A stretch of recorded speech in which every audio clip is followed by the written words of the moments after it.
Welcome to another episode of the 100% podcast with me, your host, Harry Purdy. Today, I'm joined by a very big friend of the show. Robb Mcgeary, the age-proof coach, is back on the show today to talk about all things weight loss drugs, Wegovy, and we're going to go and dive in on all of the things, pros, cons, the live and direct current market of the weight loss drug industry, which Rob is diving into and very knowledgeable on as well. And I want to know all of the information that he has to share with us today. So let's get into the show. Welcome back to the show, Rob Mcgeary. Good man. Thank you for having me. As always, this will be a good one because as we've recently sent each other a couple of screenshots of things that are being said, there's a lot of noise about these things at the moment, and it'd be good to just kind of not necessarily come to one conclusion about it, but just discuss what the hell's going on, right? Yeah, because I think actually when it came to, we normally agree on a lot of things, don't we?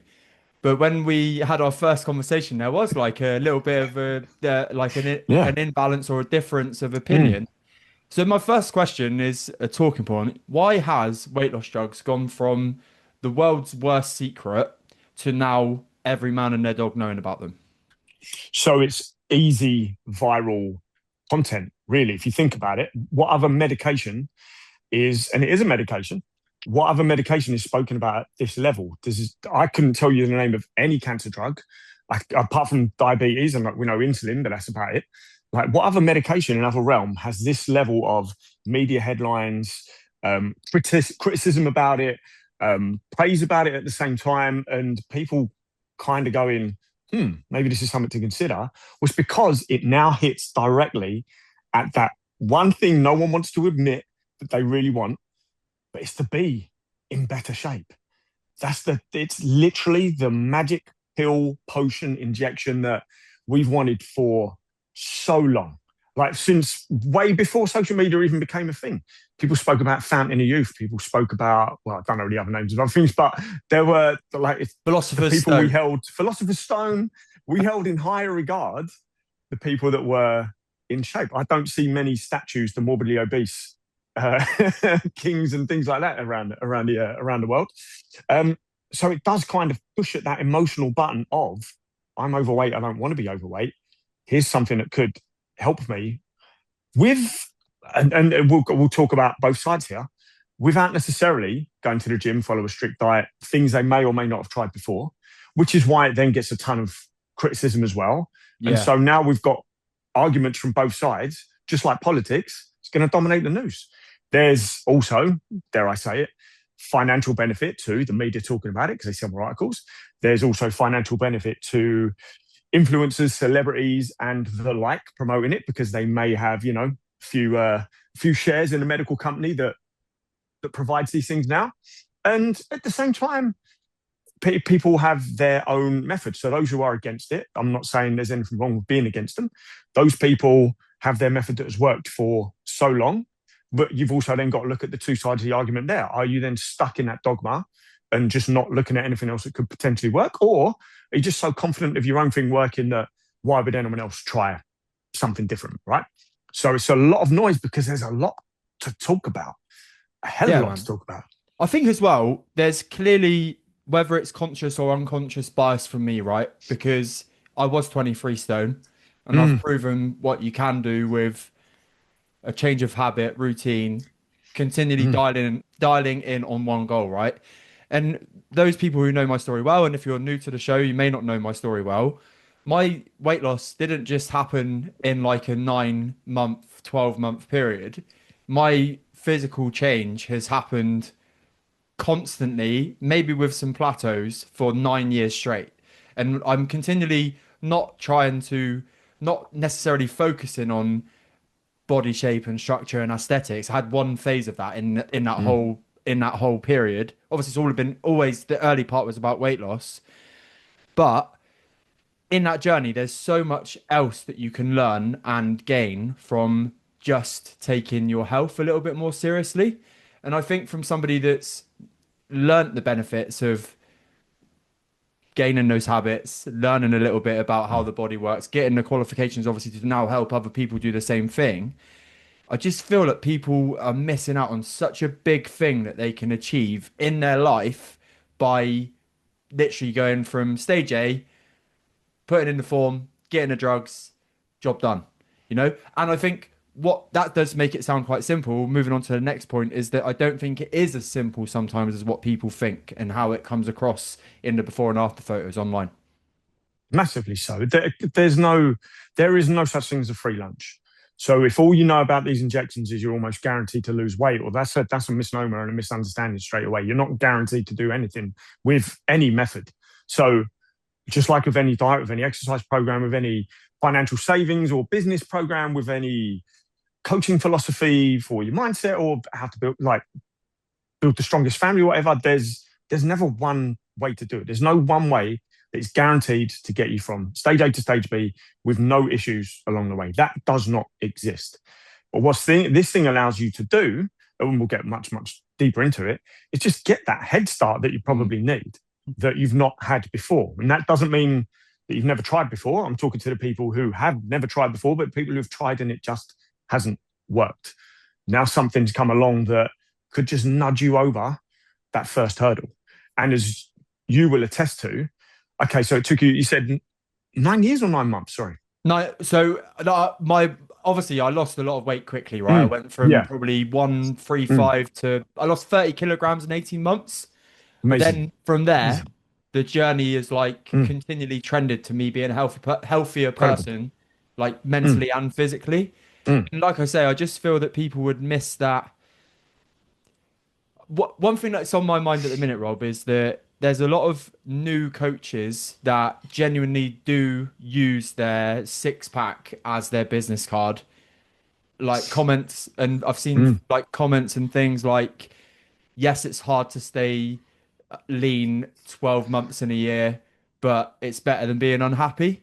And if a six pack is the thing that's making you happy, like how small is exactly right? Yeah, it's a giant red flag going off there, isn't it? For sure. And I think it's really important. And look, this is why we've got you on the show today, right? Because you're the smart side of the weight loss drug. Yeah, you're going to give balanced opinion, you're going to give honest opinion from your experience with it, not with it, but like in terms of your knowledge around it and your experience. You've got a lot of years in the fitness industry, right? You've seen trends come and go, you know how to manage around them and all of those kind of things.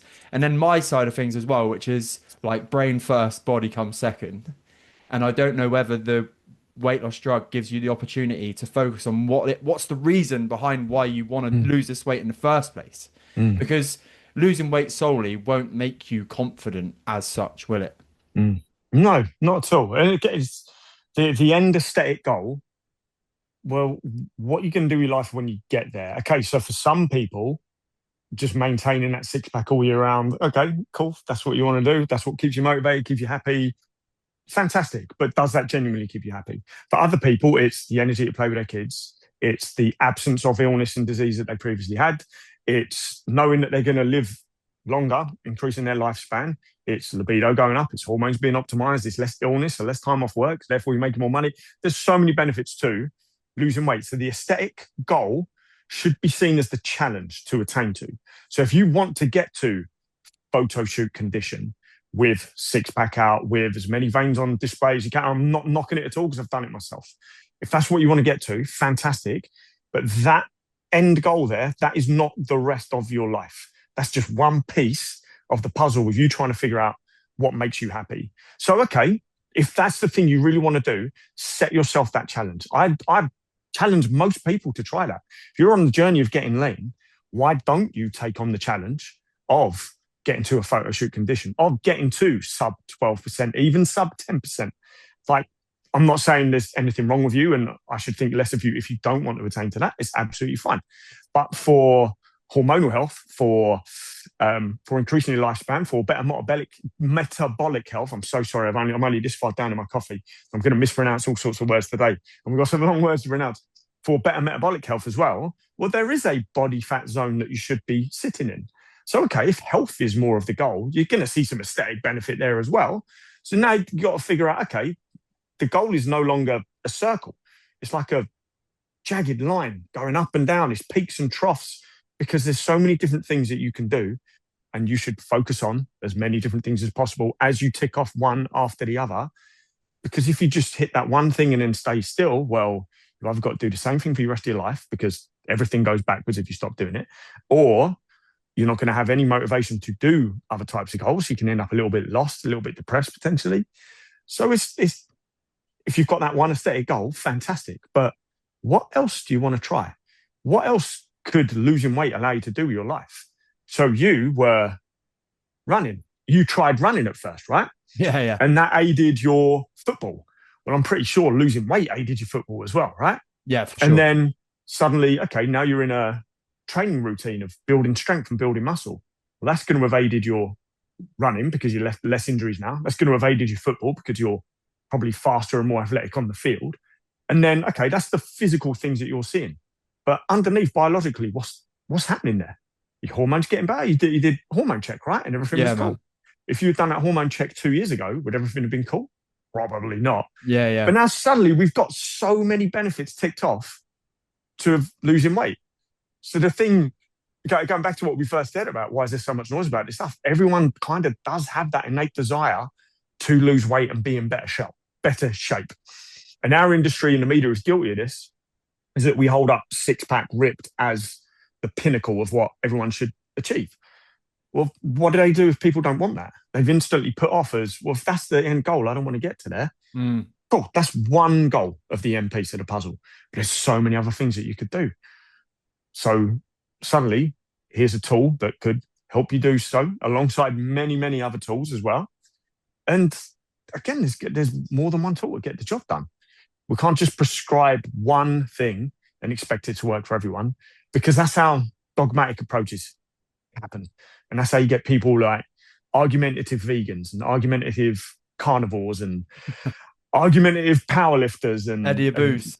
Eddie Aboos as well, scared of going into a Tesco Express. So that's not the way to live your life. Yeah, I agree. And I think like one thing is obvious on this show is that there's always an angle from both sides, right? Like it's really important to have that balanced outlook. And I think it's quite nice actually, right? Because I'm coming from the angle of like, where are we going to solve the head and the thinking process, thought processes that we have around ourselves? If the option is literally just stick a needle in and appetite reduces, and then we stop eating, and we lose weight.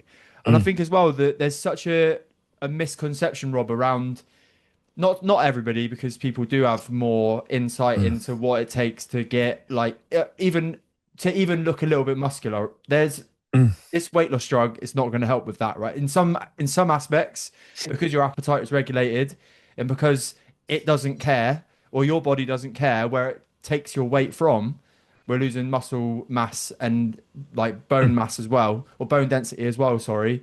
And that has a knock-on effect moving forward into the future. Yeah, again, everything has negatives, and the negatives make better headlines than the positives, right? True. Like with any, so I worked for Ultimate Performance, right? Ultimate Performance has more critics than it does praises. And the people that praise it the most are the people that have worked there, the people that have got the results there. The people who criticize it the most are the ones who could not get the type of result that Ultimate Performance gets, for an example. And so now let's look at the weight loss jabs. I was very much against them at first, like any other quick fix method. And it is certainly not a quick fix the deeper I've dug into it. Anything that was a quick fix that wasn't sustainable afterwards, that you couldn't maintain the weight loss, I was like, why would you do it? There's the right way to do it and the wrong way to do it. And I put skinny jabs, as everyone labels them now, right in that wrong column, until later down the line, I started looking deeper. As you know, supplements are one of my rabbit holes, right? There's only so many supplements out there I can dig myself into to figure out what they do and whether they work or not. And that suddenly is this thing I keep hearing about. And I'm in the fitness industry, I'm in the weight loss industry, I'm in the health and longevity industry. And suddenly it's not just people taking it for weight loss. Now there's people taking it for other health reasons as well. So I'm like, okay, well, how is that the case? Let's have a little look, because I thought there were more negatives than there were positives to these things. And so I went down the rabbit hole. And now what do I find? I find skinny jabs are the worst name you could ever possibly give these things, because they do so much more than make you skinny. Skinny jabs, if you're a washed up Hollywood celebrity that suddenly appeared in a film that's definitely going to win a load of awards on the red carpet and you want to look better for it. So what do? They all take mega doses. They don't train. They don't have any muscle mass on their frame anyway. They're horrible demons drinking children's blood, and suddenly they've got Ozempic face on the red carpet because Like they've just wasted away everything. But they don't care because if they stop taking it, they can lose weight whilst they're hiding around in their Hollywood Hills mansion. No one's going to see them apart from the occasional paparazzi shot. And when they're due out in public again, just go back on the jab. That's the jab. Before they were doing it with speed. They were doing it with literal speed. They were doing it with other drugs instead. And if we go back to the 90s, there were weight loss drugs back then that had more negatives to them than had positives. Now, these things that are out, I believe, there are way more positives to them than negatives. So that's a good thing that it's been adopted as wide as it has across the world. I believe, don't quote me on this, because again, I'm not even halfway through my coffee. I believe in the UK, it's 900,000 men that are prescribed these weight loss jabs already. Just a lot of people. If that's just the men, okay, that could be the total number of prescriptions. And we don't have a record of how many people are taking the private option or doing it on the black market. Like that's a lot of people. We should be looking into, okay, what benefits are they getting from them? Is it working for them? What are the hurdles that they have to cross? What are the negatives? What are the horror stories? But as always, the horror stories are the things that make the loudest noise because that's the thing that sells the advertising revenue.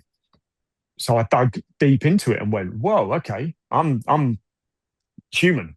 I see something, I make a snap judgment.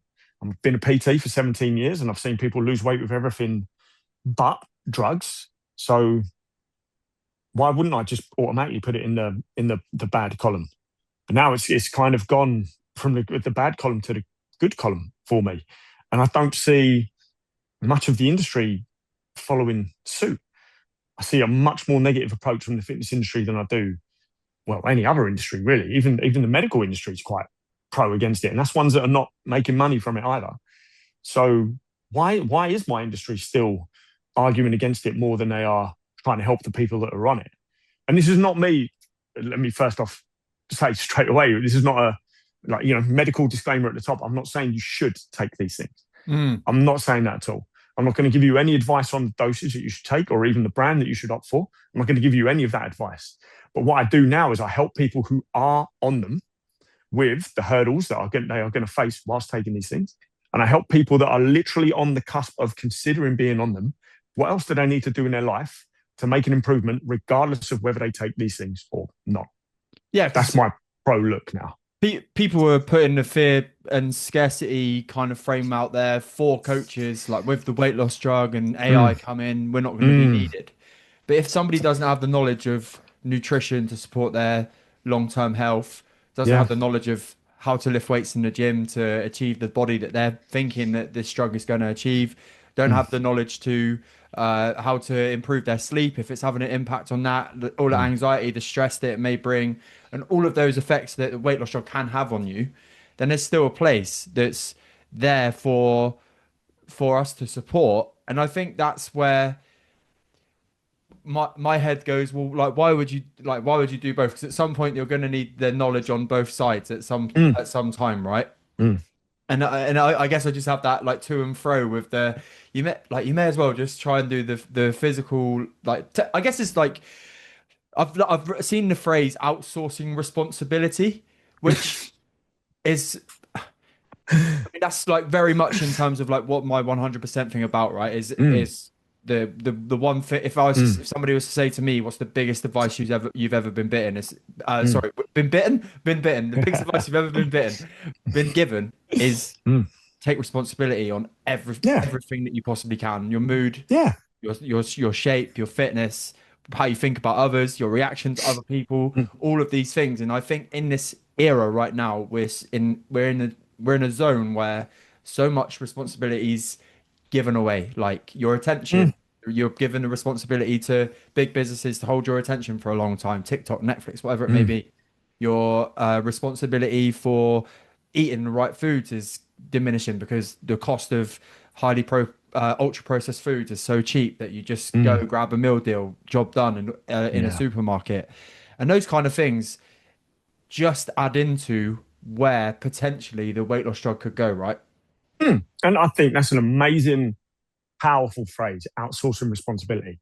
I would disagree that taking a GLP-1 or the later drugs that are already coming out is outsourcing responsibility, unless you are the type of person who's just going to inject once a week and do absolutely nothing else for your health, for your longevity, for your enjoyment of life, is just going to keep trying to do the same type of diet that they did before, which they're not going to be able to do, but the same type of foods, not exercise, not get up out of bed, just, do the same patterns that got you in the position you were in when you decided to go on these drugs or were told to go on these drugs by a doctor.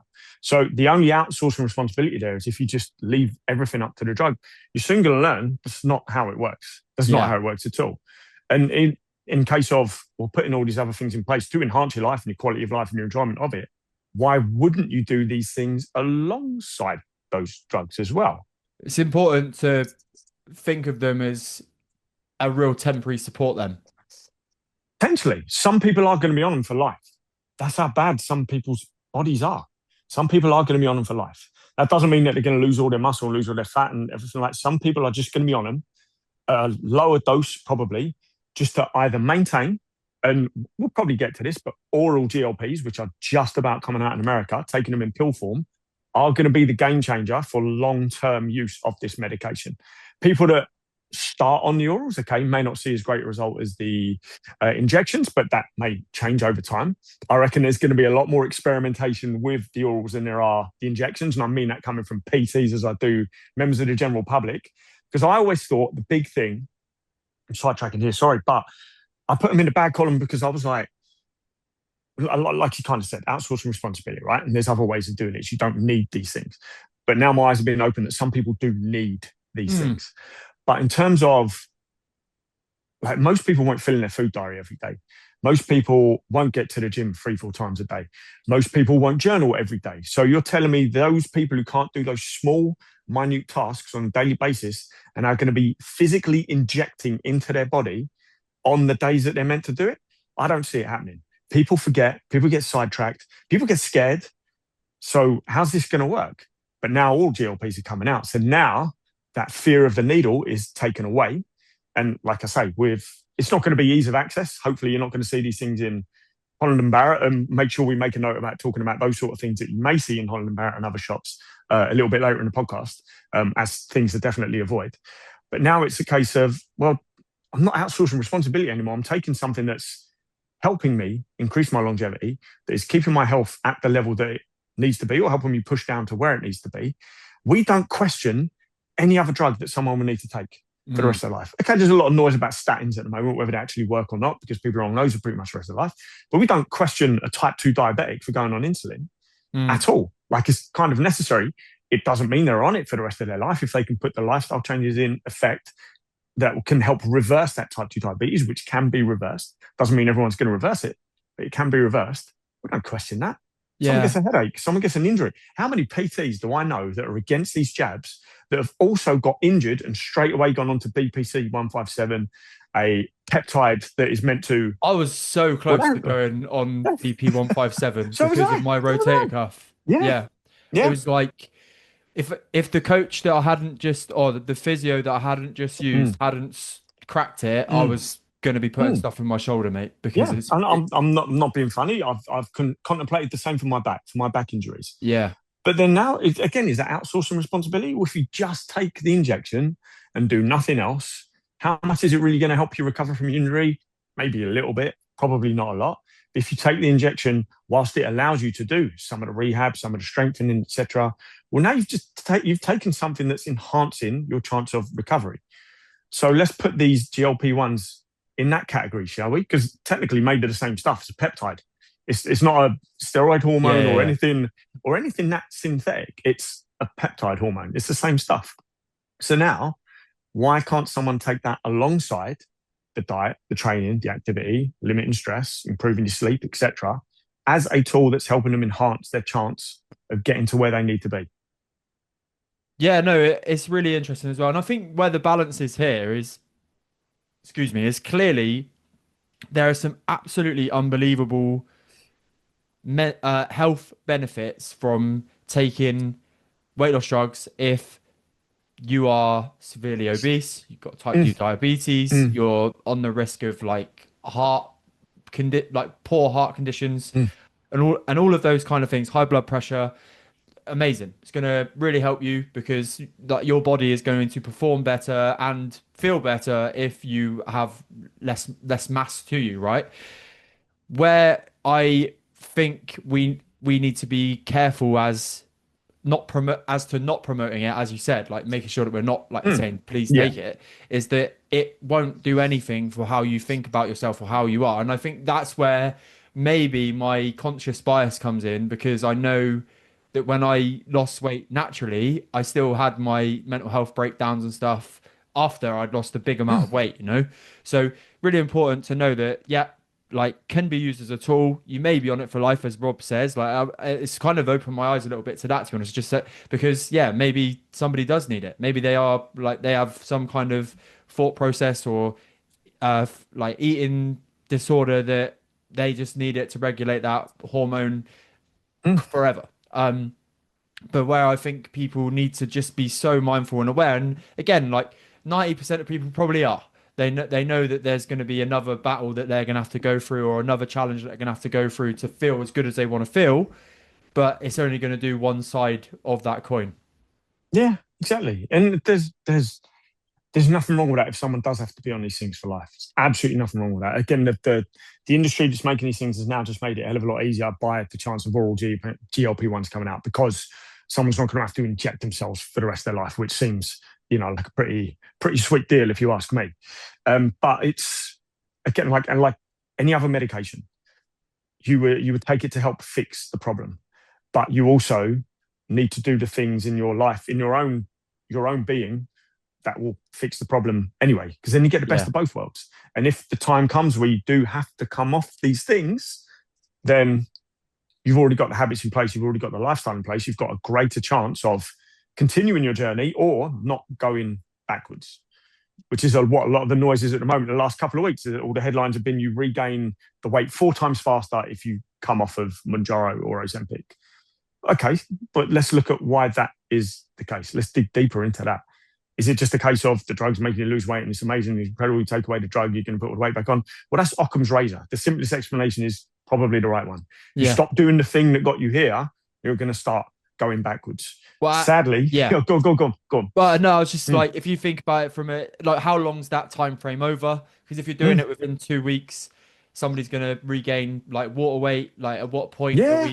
Mm. are we taking that into consideration? Mm. Again, if you're somebody that was naturally or yeah, naturally eating 3,500 calories when maybe your BMI or sorry, BMI, your BMR is 2,000, you're going to Mm. be putting 1,500 surplus calories into your body quite quickly Yeah. over a couple of weeks. You're somebody who's going to be um, gaining body fat quite quickly because of that Mm. calorie surplus, right? It's really interesting, and you have to like again the research and all of those kind of things, I guess, because it's so newly open in terms of the media and like the Mm. research that's going into it, the studies Mm. that are going to come out that are going to really focus in on why that is and who they're going to give it to.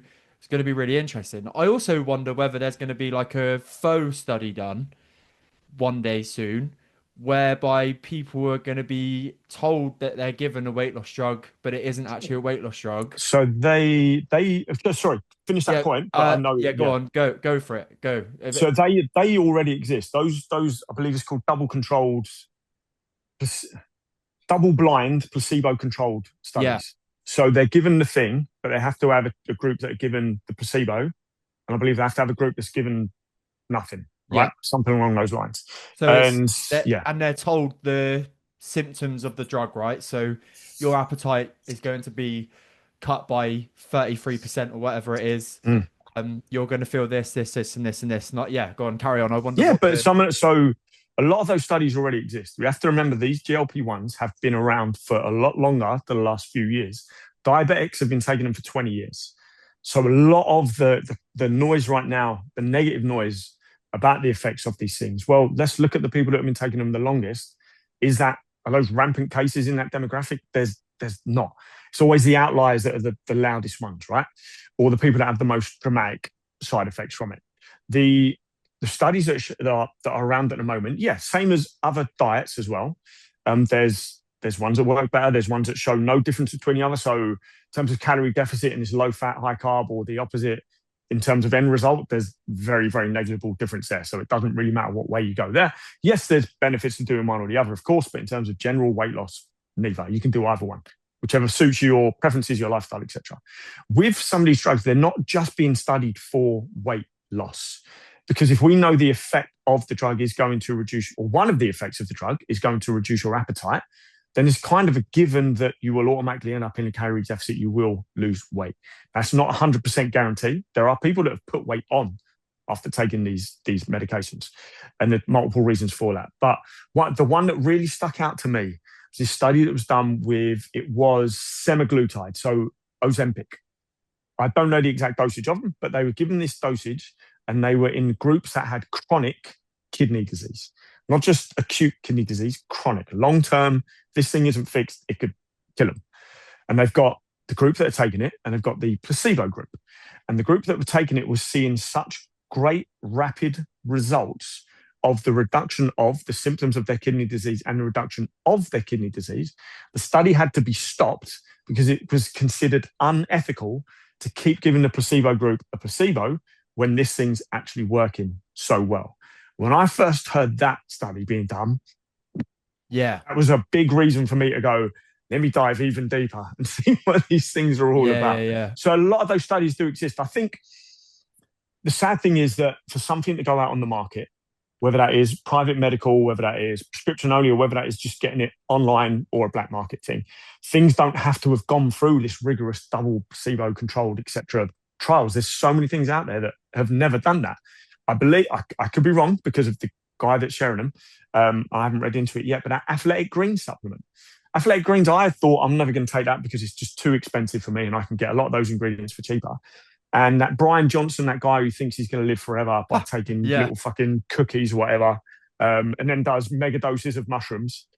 He is sharing stuff this morning, again, that's similar style trial that's showing negligible enhancement in the cohorts from taking this thing on a regular basis, right? So if that is the case, here's a product that has got very, very famous, has got some very well-known figures promoting it on their podcasts, and a lot of people taking it. I believe there's some high street shops that offer it now as well.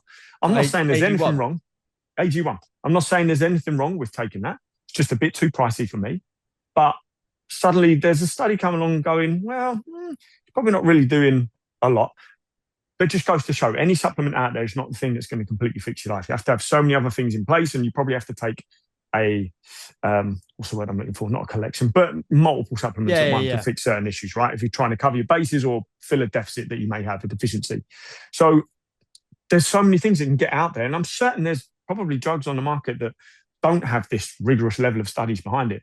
The deeper and deeper I go, the more I find these studies around GLP-1s and other agonists. Like, this stuff kind of already exists, but it's just not out there in the mainstream because the media style clickbaity noise is the stuff that's out in the mainstream.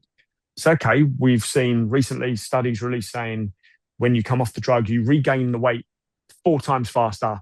And a lot of people have got back to their starting point within 2 years. Well, I've seen that happen quicker with natural dieters. Doesn't mean it's going to happen with every natural dieter, but I've seen that happen a lot faster than 2 years with natural dieters. But again, brings into the question, what's the simplest thing there? You stop doing the thing that's got you to this point, you're going to start going backwards. There are going to be a lot of people who take the drug, and as you've said in that beautiful statement, outsource responsibility. The drug's working for them, but they've made no other lifestyle changes whatsoever. They've not created an environment where they're not automatically going to get junk food or getting takeaways delivered. They're not getting 10,000 steps a day. They're not training with weights. They've got so much work stress, relationship stress, that everything is still this environment where you're probably going to end up putting on weight. But taking this medication has stopped you going backwards. It's hopefully enhancing and you're losing weight. If you stop doing that with nothing else changing, of course you're going to put on weight faster than the person who's taking that medication whilst going to the gym, whilst sorting out their diet, whilst getting steps and limiting the stress and all those other things. The greatest way I heard these drugs described is they're a pause button. They're not the magic go button. They're not going to get you from point A to point B with no issues whatsoever. But they're a pause button because now your appetite has decreased. The food noise, which is the biggest benefit I hear a lot of people saying at the start of their journey. They're not constantly thinking about food. They're not walking into the shop that they would normally go straight to the bakery aisle and get a pack of 4 things when they could just get one. They're not sitting at home stressing in the evening and going, oh, what's in the fridge? What's in the cupboard? They're saying, fuck off to the office feeder. They're not automatically getting out of bed and the first thing on their mind is, what do I need to shovel down my throat before I go out to work? A lot of that noise has stopped. That's not just an effect of reducing your appetite. So, if people think the only benefit to these things is just reducing your appetite, you automatically lose weight during calorie deficit. That's the most simplistic way to look at these things. There's a lot more to it than that. Do you know so, what? of course, go on. No, sorry, mate. One of the other positives from the coaching industry for me is the coaches that talk about starvation mode. I love the starvation mode. For you. I love starvation mode whilst reading, books about World War II and concentration camps. I love the idea of starvation mode. Yeah. It's incredible. So yeah, well. This kind of goes back to what I was saying a minute ago as well. We still have Neanderthal DNA in us. We still run on those systems. We have a very, very different environment. And this is not me saying we need to go back to that style of environment because our life expectancy will drop to probably the age of 45. Most of us won't make it and all your kids will die during childbirth. So we don't need to go back to that. But we still have the genetic computer that makes a lot of our decisions for us. So set point theory, I still think is one of the most important theories out there. There's not necessarily a biological mechanism showing that this is the case, but the set point theory is that your body has a weight it wants to stay at. And some of that is based on genetics. That's been shown to be the case. You do inherit a genetic trait from your parents. So if you have overweight parents, you are more likely to be overweight, grandparents, etc., etc. It does run in the family, but it doesn't mean that you are guaranteed to always be overweight. You can do something about it. The gene is in your body. There's nothing you can do about that, but your lifestyle activates that gene. So I'm kind of losing track now because I'm saying too many things at once. But if we, so the Neanderthal DNA. So the set point theory, in terms of let's go back to cavemen, you're not going to eat on a daily basis. You're not going to eat 3 meals a day with 2 snacks. You're not going to have breakfast guaranteed when you get up, and you're not going to have late night snacks waiting for you. There could be days without food. So what did your body figure out way back then? There's days without food. We're going to hold on to it. We're going to store it. It's glycogen in the muscles and fat in the fat cells. And because fat's easier to store and fat's an easier fuel source, we're going to probably store a bit more fat. So the idea that there were shredded cavemen walking around is just nonsensical. Your body wouldn't have allowed that to happen. You would have died in the winter. And storing fat for the winter, of course, because you're not going to be going out as much, you need insulation, etc. Those systems still exist in our body. So your body gets to a certain weight where if you then start battling against it, it goes, whoa. We may not eat for several days here because we need to catch a deer or a gazelle or a giraffe if options are really low and eat that. And then we're going to store the weight again. So you're pushing something your body does not want to do. And that's why it's so hard to lose weight, because there is a mechanism that's pushing back against you all the time. But if you keep going, if you keep trying, if you see those stalls and you don't give up, if you see those gains and you don't give up, you keep pushing over time, you're going to get down to where you want to be, not where your DNA wants to be. And then if you can maintain it, you start changing that set point. Doesn't mean it's changed for life and that you can then sit on your ass and eat pizzas and you're not going to go back to right where you were, because that's 100% what is going to happen. But now it's not as much of an issue. You're leaner, your hormones are in better shape, your metabolic health is in better shape, you're producing energy on from a cellular basis rather than caffeine and glucose. You've got a much better chance of living a more balanced, flexible lifestyle than the person who's not been able to maintain it, or the person who's not even got there at the start. So we have to take that into account. So if you stop taking the drug, which I know it's come full circle from a big thing we were probably mentioning 20 minutes ago, if you stop doing the thing that's worked, of course it's going to go backwards. So it's not a negative effect of the drug. It's just what your DNA wants you to do. Go back to where you were, because that's where it felt safe in terms of energy availability, food availability. At that point, your brain's not going, oh, hormones are fucked, I need to do something about this. It can quieten that noise. It can blunt that response, because at the moment, the most important thing is to survive, not survive in optimal health, but to survive. And so that's why you're able to get to these larger positions with hormones completely out of whack and everything else going wrong, But again, the longer you stay up there, well, then, other illnesses come into play that could affect your quality of life or even kill you and even stop you losing the weight as well, which is Yeah, another and I reason why think these things can come in and help. one of the reasons that I believe, and again, I've got no studies to back this up, it's a personal Mm, opinion, why people's weight does go back up. Obviously, their hunger is reduced. Sorry, yeah, their hunger is reduced with being on the drug. mm, But also the lifestyle that they may have, even if they're not that unhealthy, Rob, right? They're somebody that they walk to the office, but they're sat in the office for 8 hours a day. They do go out for walks with their friends. They're not really a gym goer, and there's enough expenditure in there that you could maybe say, do you mm, know what, you're not necessarily sedentary. You move about a fair bit, really, for mm, somebody that sits in an office for 8 hours a day, and we can't there's no change to that we can do. That is your current lifestyle, mm, but at the same time, they've got a social week. They like a social weekend. They like a red wine with their friends or a pint with their friends at the weekend, which is absolutely fine. So when you're on the weight loss drug, those like hunger hormones and the cues that you've got from your brain, like we need to eat something, are reduced. So of course you're going to lose weight, even though you're not sedentary, but you're not necessarily like smashing out your runs or your weight training days. mm, But when you go back off of it and you've lost your 2 stone, your 3 stone, your lifestyle is exactly the same. And we get those correlations with a calorie deficit. We get those correlations if somebody comes off carbs for like mm, 2 months, right? I think I've definitely like not I know that if I really wanted to and I could go absolutely ham on like having cutting out a meal a day, maybe reducing it to like high protein and veggies and all of those kind of things, I could go even further into the weight loss realm. mm, When you speak about that, like the scale of weight, when my body gets down to about 98 kg, it is really hard for me mm, to nailed down. And obviously, speaking about things like no disrespect to my parents, but they're not my dad's always liked a beer and my mum's always mm, liked her food, right? It's like mm. just the way that it is. But I know that I can go further, and I did go further than that last year.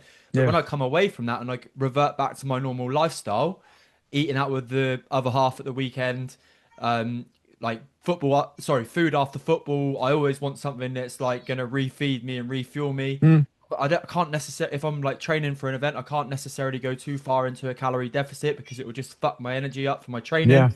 All of those kind of things come into play. So my weight will go from like 95, 96 back up to 98, 98, 99 again. Mm, It's just like a bit of there is a correlation. And I think that's where like my kind of style of coaching comes in and where my opinion of weight loss drugs comes in. mm, Because if we're trying to achieve results that you cannot sustain for a long period mm. without these drugs, then we need to look at where the baseline of that is. Yeah. Boom. I think I fucking nailed my main point. Yeah, man. Exactly. And these drugs can help you get to that baseline. Again, it doesn't mean they're the only thing that can help you get to that baseline. But for a lot of people, it is going to be that thing that gets them past that first hurdle because they have tried. I don't believe anyone who struggled to lose weight hasn't actually tried. There are people that have tried everything, and that's the problem. They've never stuck at one thing consistently. But there are genuine people out there that have really given it their all. It doesn't mean they've done the wrong thing or followed miseducation or misinformation, anything like that. They've tried.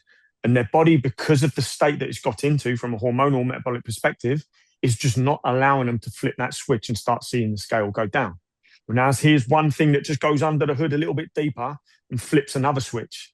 So we can then focus on, okay, well, there's reduced appetite, so you're going to automatically be eating less. That gives you the chance to then think of, okay, what foods are probably healthier for me to be eating here that's going to help sustain my journey and the progress afterwards and improve my health from other perspectives. There's less food noise. So now you're not sitting watching Netflix, chugging down, bottle of red wine because you said it would only be a glass and it turns out to be a bottle and a takeaway and other snacks that you've already got in the cupboard. You've got no desire to do that stuff. And that's a great thing about these medications as well. I hear people that the desire to drink is dropping as well, which is Yeah. fantastic. It's one of the best things you could do for your health. So therefore, what can we now do with that time? Because you're now not having time sitting, eating and drinking. You've probably got more energy. Okay, so what can we do with that energy now? What have you always wanted to try and do? Okay, maybe it isn't go to the gym 3-4 times a week. Maybe it's climb a mountain. So start doing the things that are going to help you climb a mountain. Maybe it's do a long bike ride.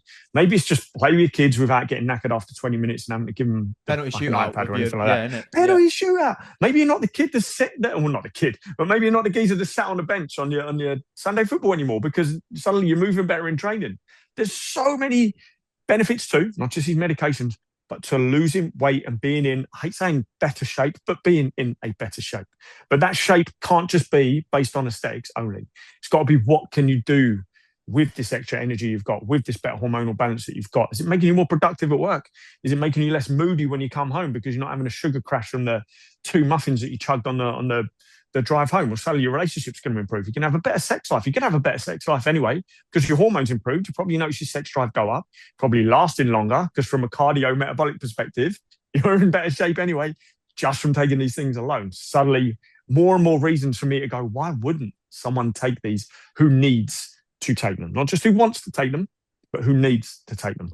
Unbelievable. Final point for today. Yeah, no, we've covered a lot of and we angles. can, like, I'll be honest as well, like, we could, I can't because I've got screaming twins in another room, but we could do this one, like, we could go deeper on these ones. We really could. But again, I don't want to be the guy that's pro these things, you have to take them or you should take them. It's just another tool. And I always want, as you do as well, people will see what's the best option for you. And for some people, this will have to be the option. And I hate that my industry is the noisiest, pushing back against it, saying you shouldn't be doing this because there's this way of doing it. Okay, but then let's look at this way. Well, there's 20 other branches coming off of that tree, bruv. Because again, calorie deficit, we know, is the main thing. But then there's quality of food. There's the type of food. Do you go keto? Do you go carnivore? Do you go low carb? Do you do intermittent fasting? Do you do just normal balanced eating in a calorie deficit? Or are you the type of person that has to actually go into a surplus for a little bit to fix yourself from a hormonal perspective? There's no one way. There's too many other options out. Unbelievable, mate. I think, I mean, please interject if you disagree. I think what we've come to the conclusion of in this episode is that there are just as many positive outcomes of taking this drug with the right support as there are negative outcomes if you do it on your own without the right education.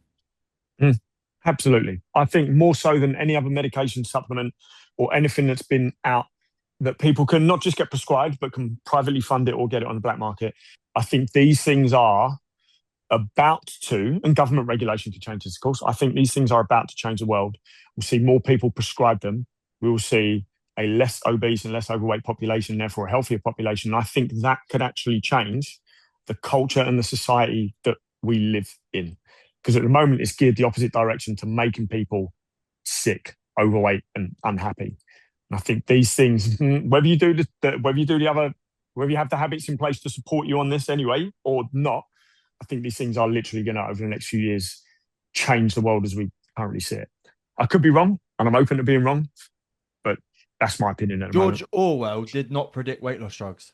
He did not, did he? And I believe, I could be wrong, but I believe George Orwell was an overweight man himself. But I could be wrong. Don't quote me on that. I could be wrong. Don't quote me on that at all. But yeah, he didn't predict these. But what did he predict that could, move the needle the direction that society is going? This is just one of many things. Could go the complete opposite way. Governments may go, no, do you know what? No one's having it. Put it for like extreme prescriptions only, and that's it. Mate, it's been absolutely class. These conversations always go so fast because we covered so many angles, and I've got 3 points that we didn't even cover, but I don't think we need to today. We can do more. Mate, we can set up for another show soon, but if people want to come and find you and want to know more about weight loss drugs and see how you can help them with their relationship with them and how they can come off them or even work with them, where can they come and find you, dude? Literally every platform now. I've simplified it. I've started everything from scratch. Age Proof Coach. Whatever you want to go on, Facebook, Twitter, X, whatever it's called now. Nice. LinkedIn, I'm having a go at, which I'm probably going to give up soon because it's horrible. YouTube, Instagram, TikTok, all of them. I'm on everything except Snapchat, because why would a 43-year-old man be on Snapchat?